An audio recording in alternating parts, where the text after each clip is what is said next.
ओम शांति। रावण राज्य बनाम राम राज्य, हम उसका 27वां विषय आज कर रहे हैं।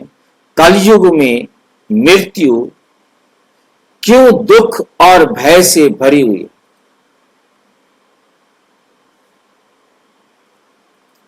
ईश्वर के ज्ञान के अनुसार मृत्यु बनाम सतयुग का सच्चाई, सत्य क्या है?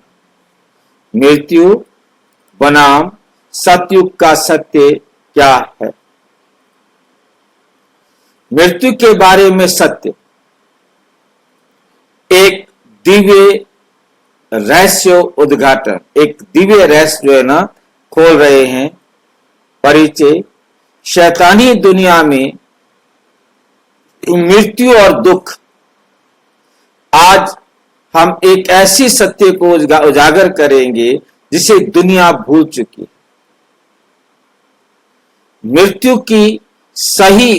मृत्यु का जो सही अर्थ और ये इस वर्तमान नारकीय दुनिया और भविष्य की दिव्य दुनिया के बीच कैसे भिन्न है।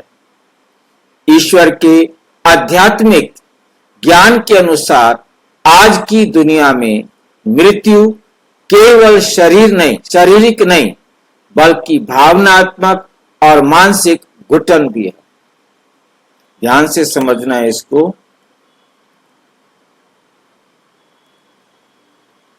आज हम एक ऐसे सत्य को उजागर करेंगे जिसे दुनिया भूल चुकी है। वो सत्य क्या है? मृत्यु का सही अर्थ और इस वर्तमान नारकीय दुनिया और भविष्य की दिव्य दुनिया के बीच कैसे भिन्न है।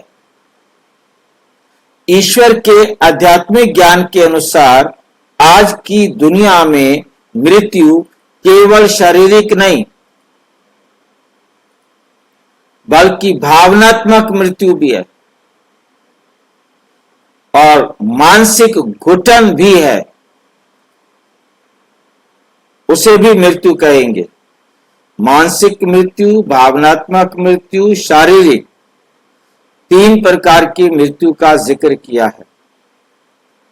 हाँ जी, क्योंकि सबसे पहले तो आत्मा को ही लोग मार देते हैं ना। ये कलयुगी दुनिया, शैतानी क्षेत्र एक ऐसी जगह है जहां लोग धीरे धीरे दुख में मर रहे। कलयुगी दुनिया, शैतानी क्षेत्र एक ऐसी जगह है जहां लोग धीरे धीरे दुख में मर रहे हैं। ये केवल जीवन के अंत के बारे में नहीं, बल्कि हर एक दिन में जीने के बारे में है। आज की दुनिया में मृत्यु का क्या अर्थ है? आज की दुनिया में मृत्यु का क्या अर्थ है? यहां वर्तमान लोह युग में मृत्यु पीड़ा, भय और व्यय से भरी हुई है। ये व्यय क्या भला होता है?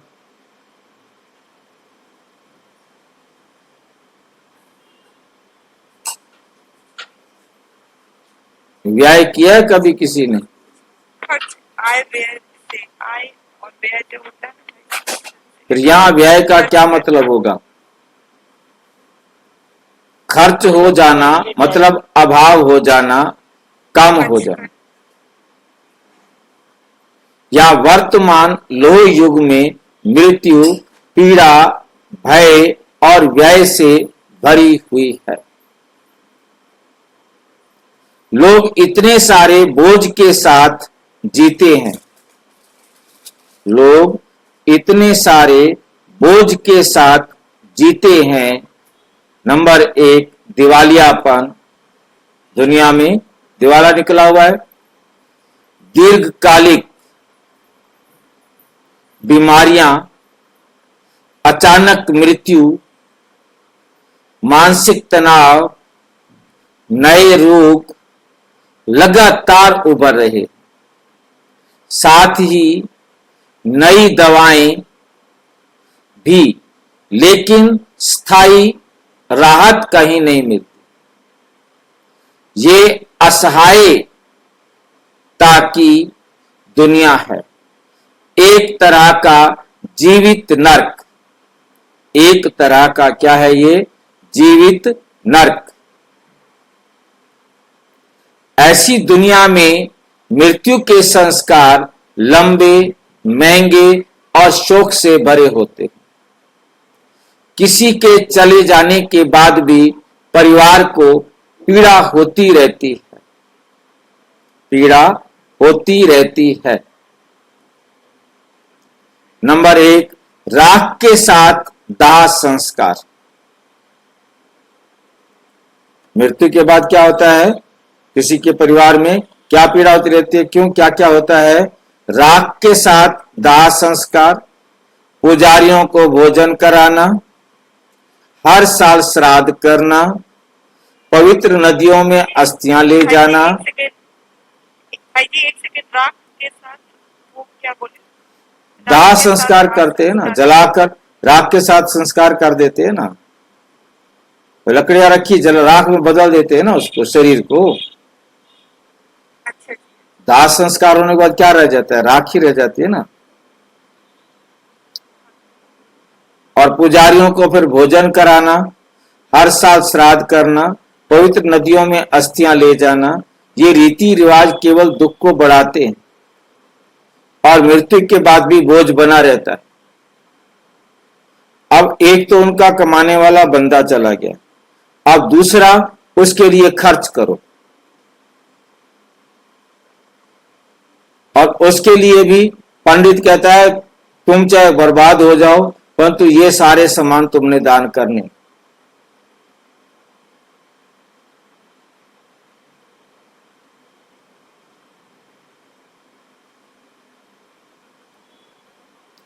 मतलब वो भी बेचारे इतने भ्रमित होते हैं, उनका कोई इलाज नहीं होता। मैंने हमारे भांजे को कहा भाई जो होना था हो गया, अब पैसे बर्बाद मत कर, कोई फायदा नहीं है इन सब ड्रामे करने का। वह जी नहीं, पंडित जी जैसे कहेंगे मैं अपने पिताजी के लिए सारे करूंगा, क्योंकि उसने बहनों से कर्जा ले रखा था, मेरे से कर्जा ले रखा था उनके इलाज के लिए, और उसके बाद उनकी दिक्कत का टाइम है और क्या कहते हैं फिर खर्चा कर रहा है इस प्रकार से। उसको छाता भी देना है, पलंग भी देना है, बिस्तरा भी देना है, ये भी देना है, वो भी देना है। जो कुछ वो कह रहा था पंडित वो उसको दे रहा था। मान लेते हैं। हाँ जी, मान लेते हैं, जो परिवार का है वो मान लेते हैं पंडित का बात, अब तो कर रहा है।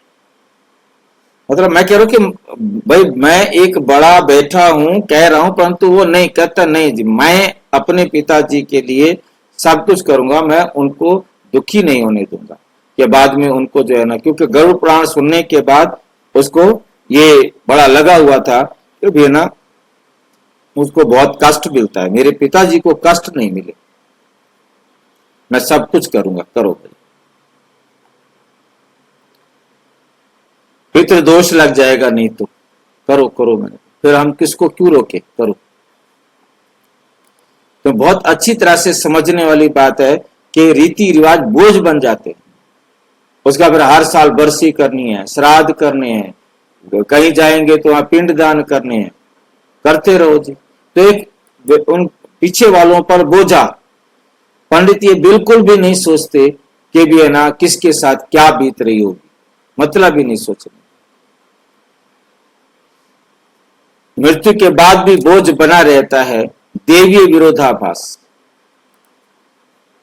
क्या अंतर है? सतयुग में, स्वर्ण युग में मृत्यु, अब इसकी तुलना उस दुनिया से करें जिसका वर्णन भगवान ने किया है, मूल परिपूर्ण दुनिया, सतयुग, स्वर्ण युग। वहां मृत्यु पर शोक नहीं मनाया जाता, वहां मृत्यु पर शोक नहीं मनाया जाता। वास्तव में वे मृत्यु शब्द का प्रयोग भी नहीं करते। क्यों? क्योंकि आत्मा जब वृद्ध हो जाती है तो खुशी खुशी शरीर को छोड़ देती है और एक युवा शरीर प्राप्त करती है। जैसे पुराने कपड़े बदल लेती है, कोई शोक नहीं, कोई रोना नहीं, कोई अनुष्ठान नहीं, कोई पुजारी नहीं,